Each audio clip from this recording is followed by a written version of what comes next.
Arriviamo alla tenuta San Giorgio. Buongiorno intanto. Sono in compagnia di? Dall'Armi Marco per la tenuta San Giorgio. Benissimo, allora cosa raccontiamo di questa tenuta San Giorgio di particolare? Intanto la tenuta dov'è? Dove si trova? Allora, particolarissima location dentro le Grave di Papadopoli, quindi nell'isola fluviale, diciamo, del Piave. E oggi proponiamo queste due declinazioni del Raboso, il Malanotte e il Passito di Raboso. E il vostro Malanotte come lo possiamo definire?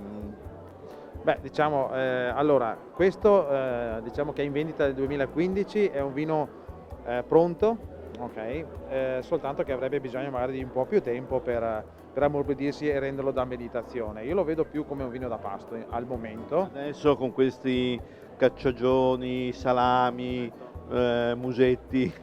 Perfetto, ovviamente sì, con la sua acidità ci aiuta proprio con questi piatti. È un vino veramente caratteristico della provincia di Treviso e direi che con un Malanotte non si sbaglia. Poi se proprio ci vogliamo togliere tutti gli sfizi, un passito a fine Fine pasto. Fine pasto. Ottimo vino, il nostro vino si abbina perfettamente con la cioccolata.